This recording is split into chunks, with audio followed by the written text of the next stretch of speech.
Right. So today I really wanted to talk about taking back control, really, of work and time. I've been speaking to lots of accountants, and over the last few weeks, and my job is to encourage the accountants to keep taking action, to do the things that will grow their business, to work on their business and make things happen. But over the last 2 weeks, I've been talking more and more with accountants who are just completely overwhelmed and feel out of control. There is probably this need for people to catch up on work, to be doing things that perhaps have been put aside in the last few months when we've all been focusing on furloughs and loans and just keeping people employed and businesses open.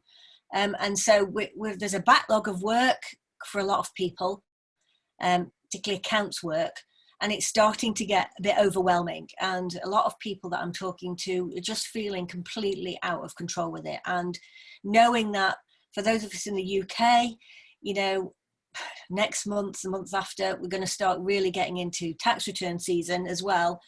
I'm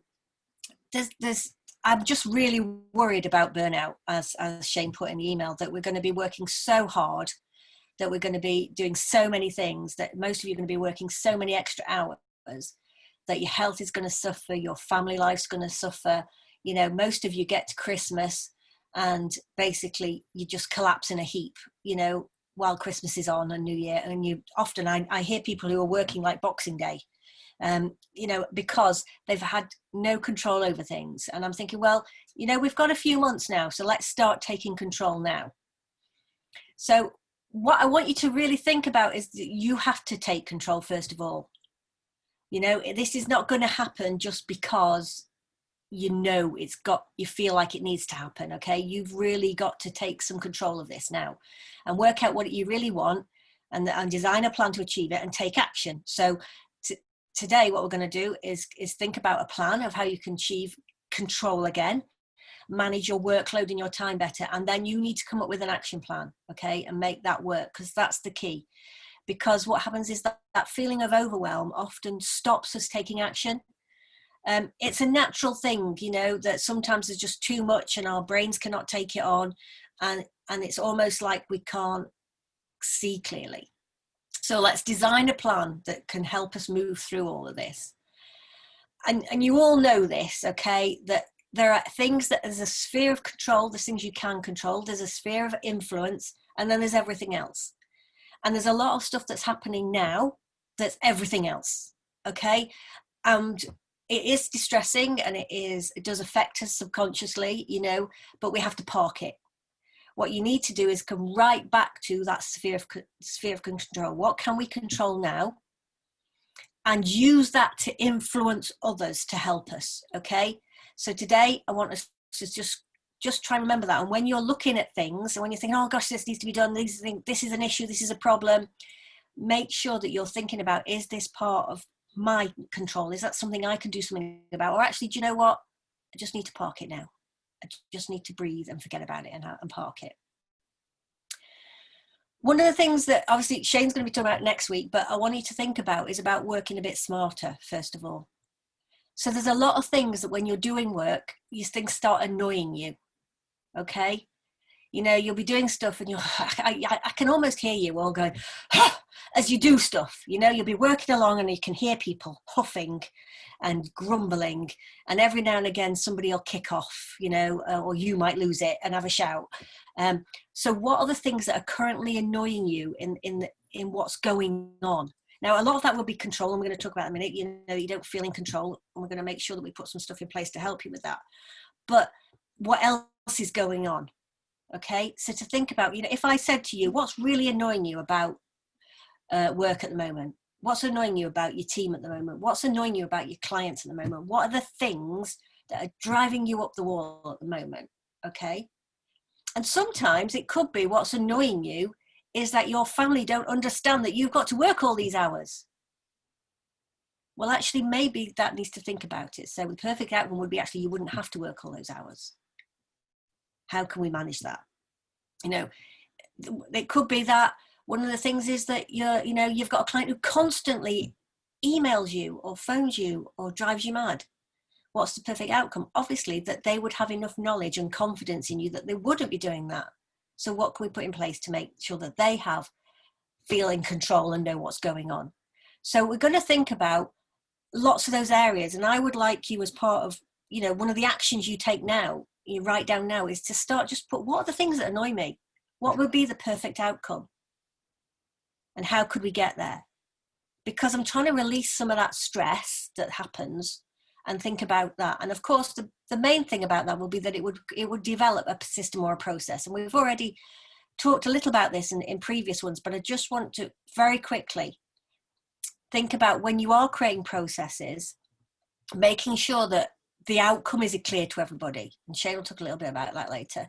That you think about the process, the steps in the sequence, and that you make sure that you communicate the work that has to be done or the action to be taken, because it's going to talk in a minute, Shane, a little bit later about delegating effectively, but communication is the key, because a lot of the huffing and the outbursts are because actually what happens when people are put under stress, particularly those of us that, whose profile, if you know about disc profiling, is high SIC, when we're put under a lot of stress, what normally happens is our communication ability drops through the floor.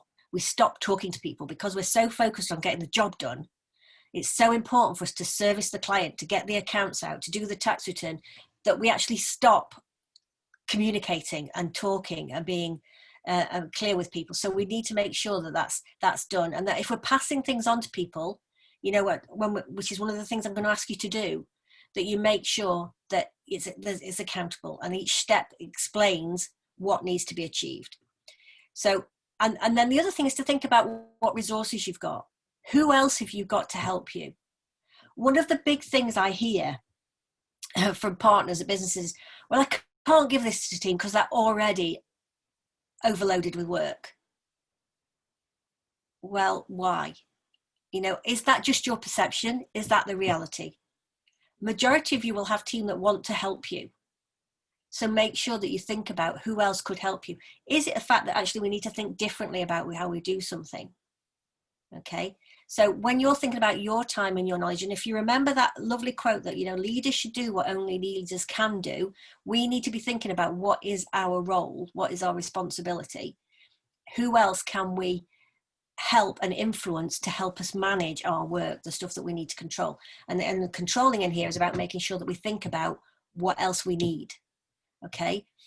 And then most importantly for us, control, how will we know that stuff's getting done properly? That's, to me, one of the things that I think is the biggest issue is that, again, most of our accountants profiles, we're high detail and we need to know that things are being done right. And when you hand it to somebody else, there is always the worry that it's not going to be done properly. So you need to think about, what do you need in place to make sure that that's done? Okay. So even if that's just a checklist, okay, and we all have them. It's like we know when we've finished a file, an accounts file, we have a finalization checklist and we go through it, we tick off all the bits, okay? But what checklists or what things do you need reporting back that to allow you to be able to release control of some of the work that you do to somebody else and free up your time? What do you need to know? What can you use that's already there? There may be checklists already available that you could just use, okay? Or maybe it's just a weekly report or a daily report, whatever you need to know that you're getting the result that you want, okay? So the important thing about it is that system. So thinking about shortcuts, thinking about those reports, what reports do you need to feel in control? So I'd like you to write that down again as another action, please. What reports, what do you need to know to feel in control in your business? So that could be, the simple things like the number of outstanding tax returns, the number of outstanding of accounts, but also how many tax returns have you done? Celebrate that you have done some great stuff. How many accounts have we actually done? Celebrate the good stuff, not always thinking about what's to do, but actually thinking about what's done as well. What other reports do we need? How many sets of accounts have we got in where we've got missing information? Because until the client gives you their information, and we did mention this, didn't we, in my last session a couple of weeks ago, you are not in control of being able to get that work out. So think about that. It's really crucial that we start thinking about how do we comfort ourselves, I guess is the key thing, to feel back in control. So that you can be a bit calmer and chunk stuff down, chunk work down. Because to me, it's really, really important that we do that we chunk some stuff down for ourselves. Because there is that feeling of overwhelm, and it happens a lot for people. So, you know, that phrase, you know, how do you eat an elephant one bite at a time? Let's work out what are the bites. How can we break it down to be manageable? So, you know, I've just talked about systems and checklists, and it's all right, but where do I find the time to do all this stuff? Well, the first thing to do is look at what's wasting your time, okay? Now, for a lot of people, it's not knowing what you're doing. And that's because we don't plan our days properly, okay? Or we don't get our team to plan their workloads properly, you know. So you give them a job, and you just say, here, do this job, and you don't actually say, I want reporting back on the state of this job on this date. I want these accounts finished at this date, or I want some information.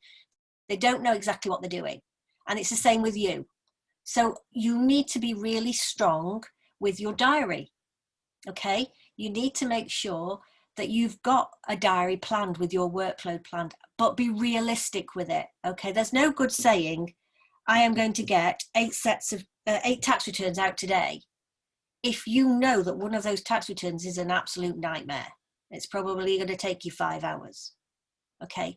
So you need to think about this properly. Give yourself some breathing time, but plan. I mean, if you could say, I can get 8 tax returns out in a week, that's a nice goal to know what you're doing. So making sure that you're not spending time thinking, oh, what am I doing today? That actually when you sit down in the morning, you're clear about this is what I'm going to do today. And I know a lot of you people will say, well, I get interruptions. And this is another time waster for you, okay? People pinging you emails, people ringing you up, team knocking on the door, constant interruptions. And it's possible that as the partner, you probably need to take yourself out of the business for a day or two a week to actually work, I'm saying this slightly cringy, in the business. At the moment, when people are so busy, you need to actually be working in the business to get accounts out, to get tax returns out, to start managing that workload. As much as I want you to be strategic and driving your business and working on your business, there are times where you have to be in it and you have to be getting on with work. And you and your team need to be protected from interruptions. So you might need to have to set some rules.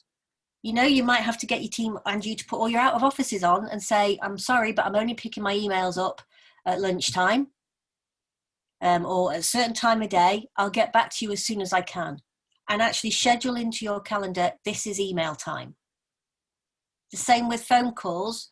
You know, a lot of the members I work with, they've started to use online calendars, you know, Acuity scheduling, Calendly, whatever else, to get clients to book time to talk to them. And use that, and actually then you can schedule when you're going to be taking calls. So if you are really productive in the morning, you block that out to be doing accounts, tax returns, whatever task work you need to be doing, and then you make your calendar available in the afternoon to be doing calls. That way it's managed, okay? Because every time you get interrupted, what happens is it just affects your productivity, and Shane will talk about that a lot probably next week. One of the other time wasters is procrastination. And I have to admit, it's one of my failings, you know. Sometimes, you know, I put things off, I think about things, I often think about too many things to make sure that I actually focus on one. So be aware of when you're procrastinating. Maybe even giving other people the right to be able to say to you, you're procrastinating, just get on with it. You know, give you a bit of a nudge. Or have a symbol, a red card or something that just says, move on, stop procrastinating. I've mentioned emails, and we do need to manage those, okay? If possible, start engaging, you know, getting your clients to obviously either engage with their client managers more rather than you as a partner and emailing them direct, or have a central way that people can manage your emails for you. So it depends how you want to manage, but you could have somebody, you know, a virtual assistant or whoever, who can just first thing, just clear out all the rubbish out of your emails. Not to delete them, just to park them somewhere else. So if ever you need to find them, you're there. But just clear out the rubbish stuff so that when you are looking at your emails, it is client stuff. And maybe, again, have a rule about how team contact you. Because again, we're so many emails. So here at AVM, what we tend to do is we have two different channels for communicating. So emails are for customers and things that we need recording specifically as being done. And then we use Slack, which is a communication channel, to be able to communicate about everything else. So when we're talking to each other, when we're asking each other questions, when we just want help on things, we use Slack. And then we can go and look at that and support people when we are free to do so. And on Slack, we can put that we are not available to help on it. Okay, and then people know that you're away from the, you're doing task stuff. But then it actually, what it does is it reduces the number of emails you get as well. So that. Also, just think about how many emails you're copied into and work out, do you need to read them all? Why are you being copied in? Perhaps have some discussions with your team about when you copy somebody in and when you don't. Hopefully now you're using online CRM systems, stuff that can track all of that. Other team members chatting. Now, obviously, a lot of us are not in offices still. Those of you that are, there is a need, isn't there, to re-socialize at the moment. People are desperate to get back together and have a chat and catch up and do stuff. So it's really important that we just make sure that that's just monitored. We want them to, have that social life, but that it is managed, okay? But also the fact that, when people are chatting and making noise, it's hard for us to stay focused. A lot of people do not work very well like that. Stephen's asked me, is Slack better for internal comms than Teams? The answer is, I don't know, because I haven't used Teams. I imagine they're pretty much the same, to be honest. But you use whatever channel your team will engage with. Okay, make sure that it works for you. The other thing I want to talk about is prioritizing work for clients. So 2 weeks ago, didn't I, we talked about understanding that you weren't going to be doing things and not getting paid for it, and that you were going to prioritize stuff. And we talked about grading your clients from A to D using some sort of process, finding out who are the profitable clients, and doing an 80-20 process on it. And we talked about making sure that when you prioritize your work, you are focusing on those A clients that are profitable, okay? And that you manage that as much as possible. And this is really important because you need to think about how you manage it. If you've got 25 sets of accounts to do, okay, you need to be thinking that the A clients are the need to be serviced first. They need to be looked after. They are the ones, because they are the ones that earn you the most money and profit. Okay. Now, it doesn't mean that you just leave the other ones standing. So you do need to communicate to the others that are currently, you are catching up on due to obviously the lockdown. We're a little bit behind with work. We expect that we will be doing your accounts at this period.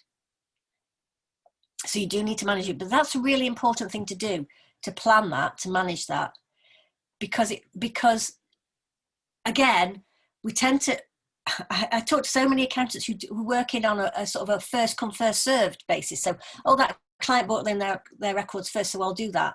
Well, that's nice because you want to do the turnaround. And if everything is there and you've got a guarantee for turnaround, yes, do it. Okay. But at the moment, what's happening is a lot of people have been bringing stuff in and it is not always complete.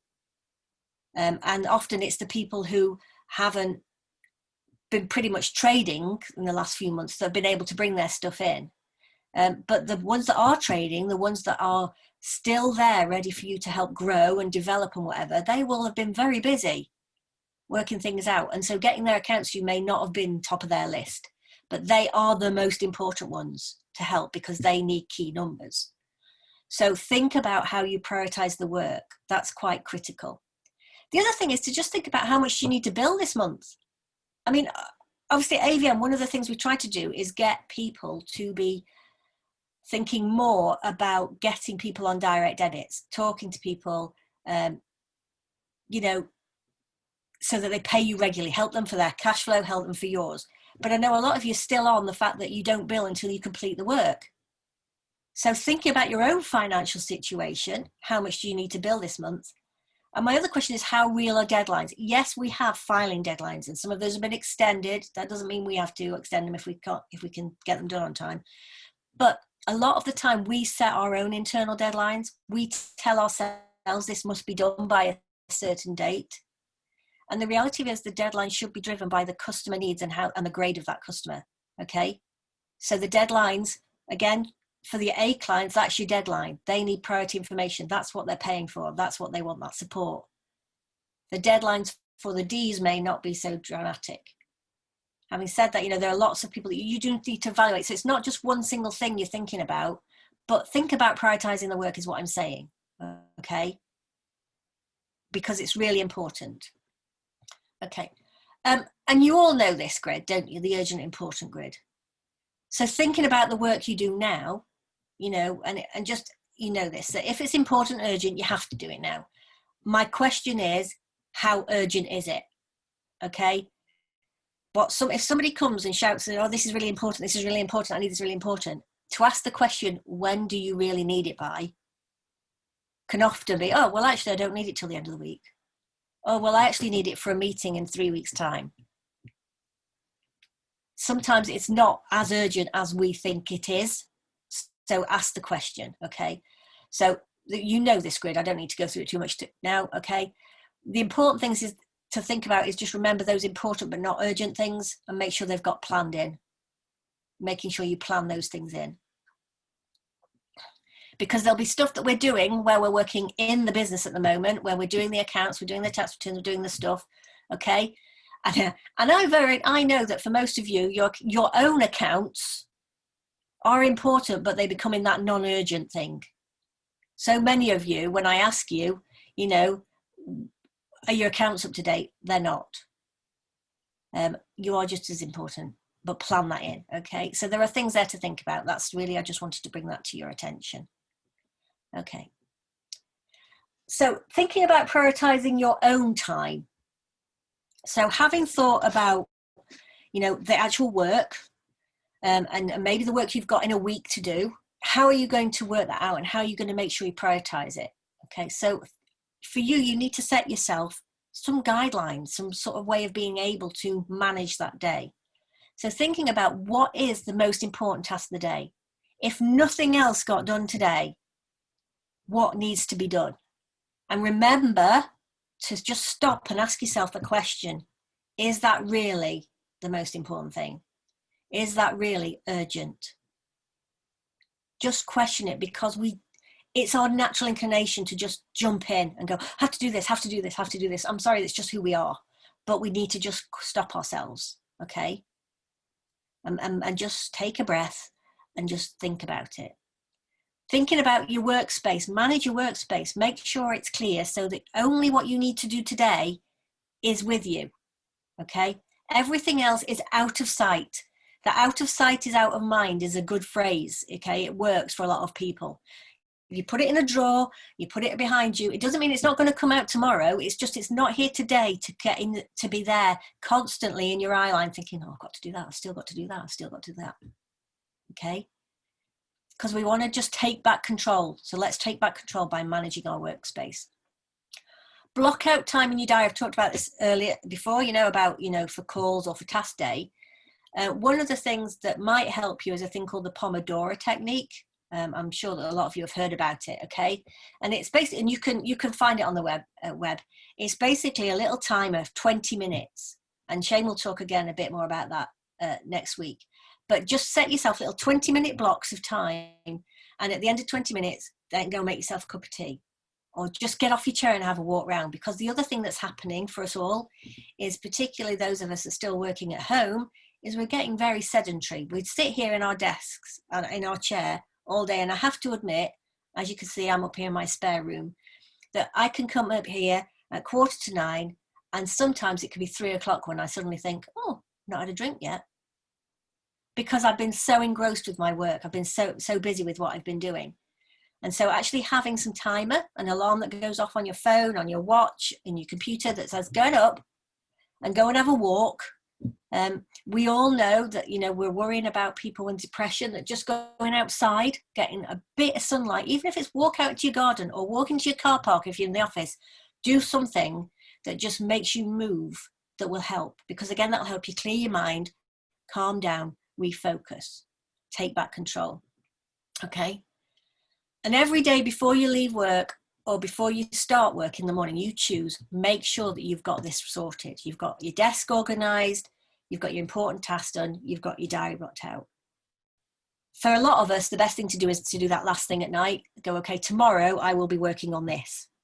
And then once you've set that down, once you've got like the files on your desk, you've got everything ready, you've got your little chart of how you're going to spend the day, everything's clear, then you can walk away and leave it and go back to your family and be calm, because that is already planned to happen.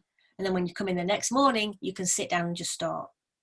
So thinking about prioritizing is really important. So think about actions. One of the other things I want you to think about is how you really spend your time. Okay. And this can really help for you to get a clear picture of how you spend it. And it's something that we do with all our members, and we do it quite regularly, which is a what I actually do diary.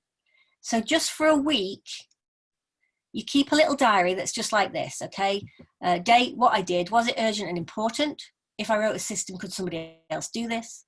How much time could I save if somebody else followed the system for a week? And did we add the system to the action plan? Is it ready? And this is to think about those interruptions I mentioned earlier. Okay, so these still happens. It doesn't matter. You try and be strong, but you're not always. And maybe this is something to do before, so you're aware of what the interruptions are. It's not a timesheet. This is not about the work you do. This is about what you actually do. What are the things that take over your day? So here's an example, okay? At 3:15 on Wednesday, I answered the phone to John Smith, and I was actually reviewing a file for another client, okay? Was the call urgent and important? In the end, no, it wasn't. If I wrote a system, could somebody else have done this? Yes, they could have taken a message or booked a time to call me, okay, because it wasn't urgent. How much time would I save if somebody else followed this system for a week? Well, actually, that call took me away from work for 45 minutes. That was the time it took for the call and the time it took me to get back into the review file to work out where I was and what I was doing. That's 45 minutes that I just lost that day, okay, by taking a call. And can we add the system to the action plan? So yes, so far this week, I've been interrupted 12 times. So this is at the end of the week when you're reviewing it. 12 times 45 minutes is 9 hours. 9 hours of non-productive time. 9 hours where actually we could have been getting stuff done, which is where we're all at the moment. We need to get stuff done. So I want you to think about, and perhaps another action for you, to keep what I actually do diary. To start looking at that. And this could be, you know, maybe it was what happened. I was interrupted by Victoria asking me where to find somebody's file. Was it urgent and important? Well, it was to her, so probably yeah. But could somebody have done it if there was a system? Yes, she could have found it herself if it was in the system. So how much time did I do doing that? Well, probably 15 minutes actually finding it for you, and then probably another 15 minutes before I got back into my headspace to do what I wanted, 30 minutes. Okay. And for that, I could have saved 30 minutes if it had just been in the system where to find the file. So some of this stuff, it could be really easy. Okay. So sometimes, yes, it is urgent, important, but it doesn't mean that there couldn't be a system written that does that. And for some of those things, I'm not necessarily having to write a whole system. You could just write the checklist bit, the things that we need to think about, the things we need to work on. So when you're doing this, I want you to think about delegate, okay? Delegating, and Shane in a minute is going to talk about delegating effectively, because it's really, really important. So we need to think about when we can delegate and what we can do it. So Shane, I would like to hand over, I've got a little bit extra after this, but if I could hand over to you now and you can explain about delegating effectively, that would be really great. Still with us? Sorry, I was working on it. I suddenly lost my my ability to put my camera back on. But yes, Okay, so I'm going to stop my camera and you can just talk about delegating effectively. And then once you've done that, I need to come back and just finish off my slides, if that's okay. Yeah, I will do. So I'll keep that short and sweet. And ultimately, really what we're going to be talking about is this is a resource that we're going to make available to you within the Know-How Hub anyway. So it's a really crucial system. At first glance, it may seem a little bit over the top, but most of the stuff in here is just getting you to think about different aspects of the stuff that you're going to delegate. I suppose my caveat is if you're going to ask somebody to make you a cup of tea, you probably don't need to follow the system. Yeah, certainly lots of stuff to think about. Now, just before I do that, there's just something that I just want to add to. It was a bit of a comment, a couple of comments in the chat box, and certainly Emma touched on this as well. If you were to imagine a graph, and I'll do this next week, but I just want to emphasize the point now. If you were to imagine a graph of your level of productivity from 0 to 100%, okay, when you start on a project, you might just think to yourself, right, okay, I'm focused on this now, I'm at 100% productivity, but the reality is very different. It takes on average 11 minutes for your brain to achieve 100% productivity from 0, from the moment you start looking at it. 11 minutes, that's quite a long time, but it takes a distraction of just 2.5 seconds to reset that back down again. You imagine how many times your email pings, you see the little thing pop up in the corner, or you audibly hear it. That's a distraction that's going to lower you down again, because you're bound to have a little nose to see what it is. Do I need to deal with that now? No. The phone rings, whether it's for you or not, whether you answer it or not, if you've heard it, can be a distraction, because you might be thinking, is that going to be for me? All of these things will bring your productivity down. So you imagine 3 or 4 minutes in, it's probably reached maybe 20, 25% productivity, and then it drops back down again. Another 3 or 4 minutes, you get another ping of an email or something like that, and it drops back down again. How many times do you get to reach 100% and then stay there? And the Pomodoro technique, by the way, talks about the fact that you only can ever achieve that 100% for a maximum of 25 minutes, okay? And then your brain will naturally come down. Now, you might feel that you're 100%, but the reality is you're slowing down that cognitive ability.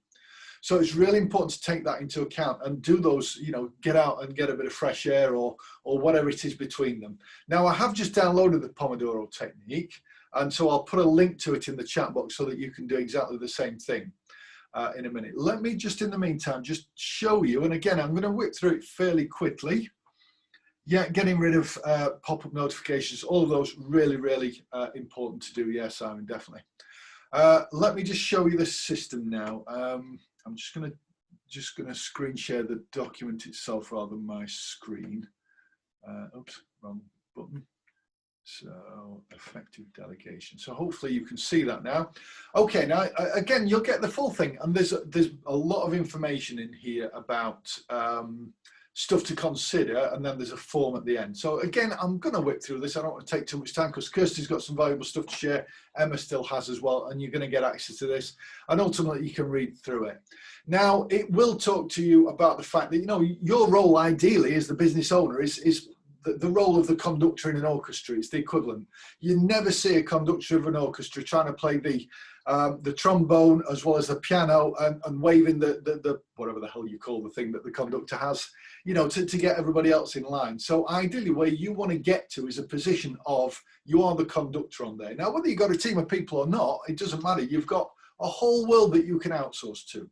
And I highly recommend that you tap into it. You know, I've been speaking to a lot of people that saying, I'm not Batten, thank you. A lot of people that have been saying to me, you know, I'm really dreading tax return season. I was speaking to a guy from an outsourcing company the other day that said they currently do about 3,000 to 4,000 tax returns for the accountants that they work for every single year. Most of these are like £20, £16 to do for them. You know, sometimes it's worth just tapping into that resource, isn't it? So just a few things there. Now, yeah, this is really setting that scene about the conductor here. There are a few other things as well. You know, if you're gonna delegate a job, what are the kinds of jobs? Emma's just showed you that. You know, the 4 quadrants there: urgent and important. Urgent, etc. All of those types of things. It's worth just identifying, because certainly from a personal point of view, whenever I've got into this position of overwhelm, and you know, we can all get there. I personally find that when I fall off the tracks of some of the stuff I'm going to be sharing next week and some of the stuff Emma's talked about, I can fall into this state of overwhelm. So I have to consciously keep myself disciplined to use my Trello, to keep the email switched off and all of that lot. If I fall out of that, I get overwhelmed. It's as simple as that. So, you know, this is not something that for me has ever just become a habit. So just think about, well, where is it? Because, you know, somebody mentioned in the chat box earlier that you've discovered that, you know, you're doing a lot of admin stuff. Well, that's a quadrant 3. Or maybe it's, you know, we might call it a different quadrant, but is it for you to do?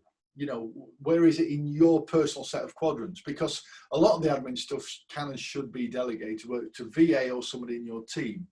Keep you 100% focused on what you need to be doing with that eliminating interruptions. So these are some of the things that it talks through here. Now, there's a few questions just for you to consider as well first. So, you know, how much does the individual know about the project that you're going to get involved in? Now, this project might be a new position in the business. Maybe it's taking over as a client manager. It may be a one-off project, or it might just be an addition to their role. So that's just my definition of project here. So just have a think about how much do they already know? How much learning might they need? Is that learning you can give? Do you have time to give? Is it learning they get from elsewhere? Do you care about how it's done? And for some things you will, and for some things, as long as the outcome is what you need it to be, the how doesn't always matter. So just be mindful of that. If the how is important, then perhaps you need to create a system. If the how isn't important, then they need to create the system once they've done it. How much support will you give them? Is this something you just need to throw off there and look, you know, just let me know when it's done? Or can you support them every step of the way? So again, these are all considerations. And for some projects, some of them are less relevant than others, but it's also worth just going through and considering these things. Again, what's the desired outcome? Why is it important? What is the bigger picture? This is for you to question. How urgent and important really is this for me to get done? What are the standards? Maybe, you know, and again, I've kind of created this system with a view to this is something maybe you can help your clients with as well. So it's very wide ranging, but, you know, are aesthetics important? Customer feedback does that have to be, you know, absolutely top notch? As a caveat, you know, one of the projects that one of our team members do, you know, when they recruit somebody to client manager, one of the KPIs, should I say, is, yeah, you've got to be upselling additional services to clients, but simultaneously making sure that customer feedback is high. So they're not feeling heavily sold to, you're just spotting the right opportunities for them. And again, when does it need to be done by? You know, what's a realistic timeline?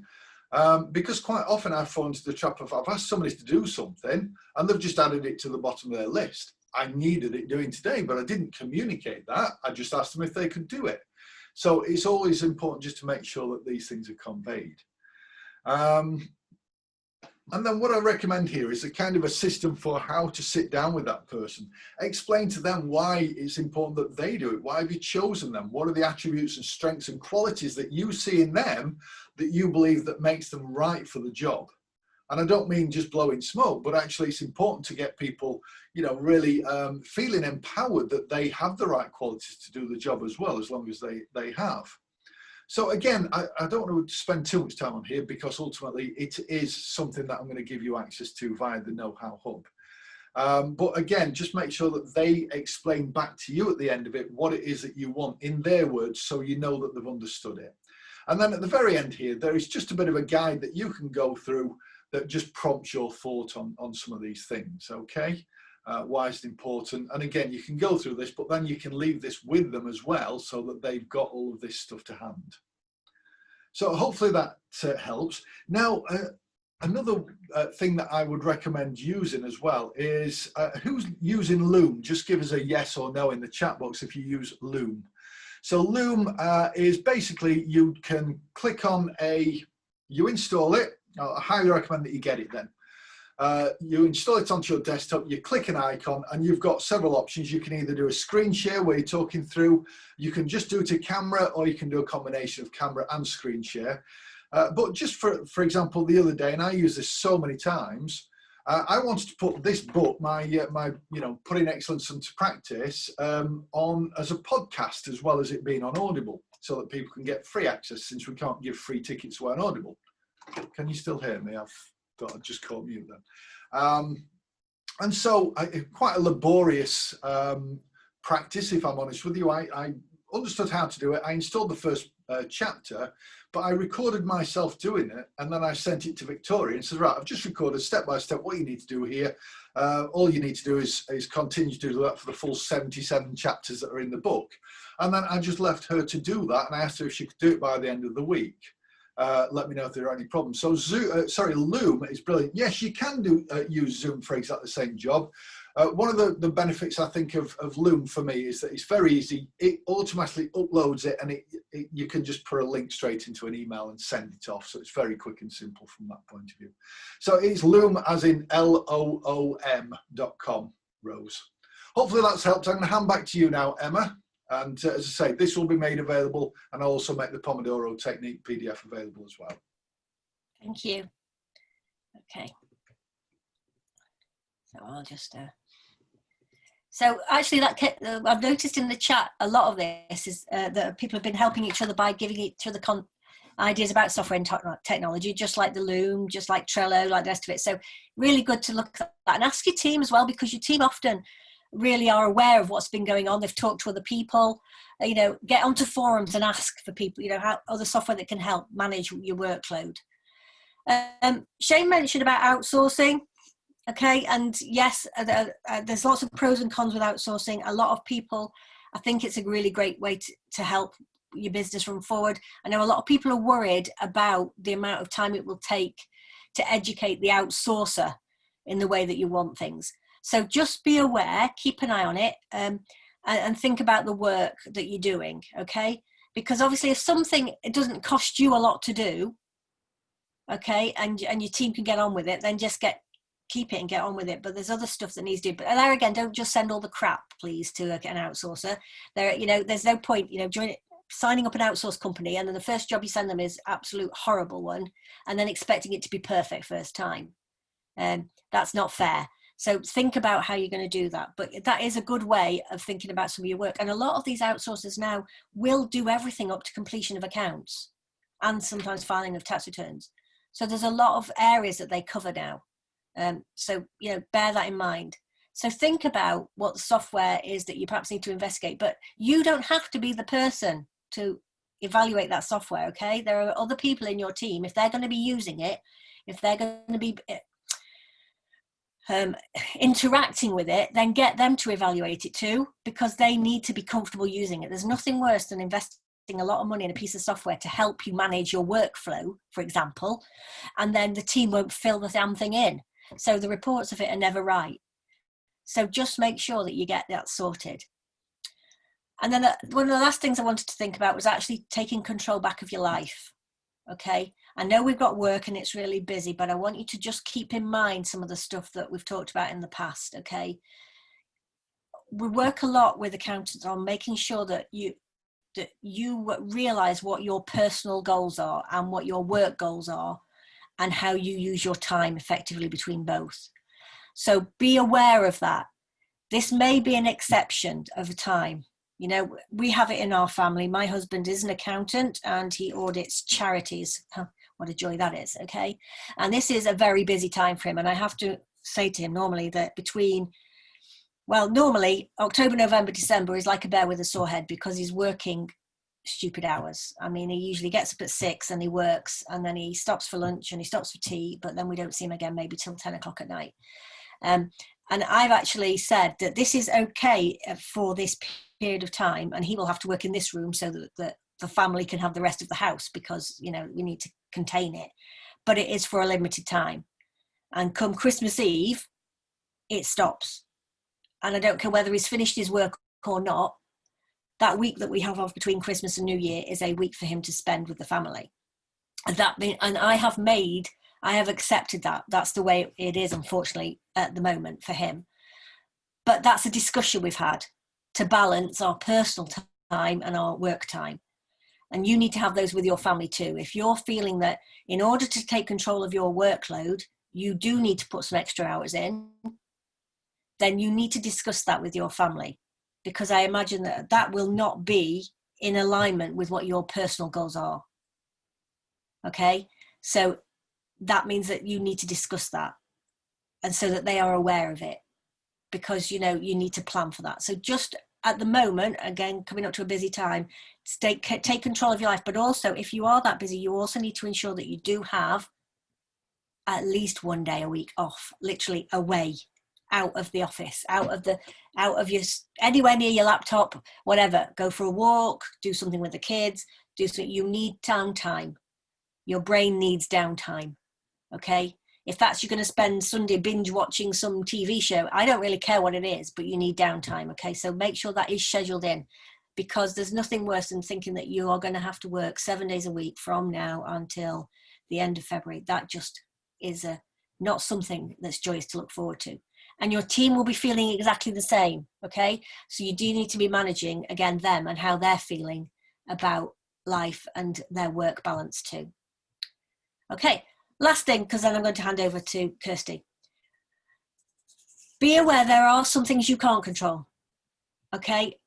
And this happens, it's just life, okay? Sometimes it gets too much. So you just need to just stop and give yourself space and permission to just feel that, whatever it is. If you're angry, you're frustrated, you're tired, there's so much stuff that is outside our control at the moment.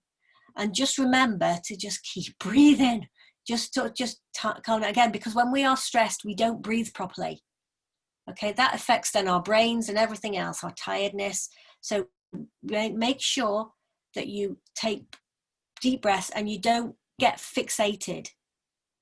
Maybe, I know this sounds a bit, touchy-feely, cheesy stuff, but create a jar of gratitude. I've already said that, or a gratitude journey, something that you can say, okay, actually, yeah, there is some good stuff going on. Okay, there's some really good. Like I said earlier, move your body, get out your seat, do stuff, go and take a walk, and then turn to trustworthy people who will give you an objective opinion of what's going on, why you're stressed. And most importantly, remind yourself this is not permanent. Okay, this is for a limited time. This is why we're taking control of it now, so that we can manage it moving forward. Okay,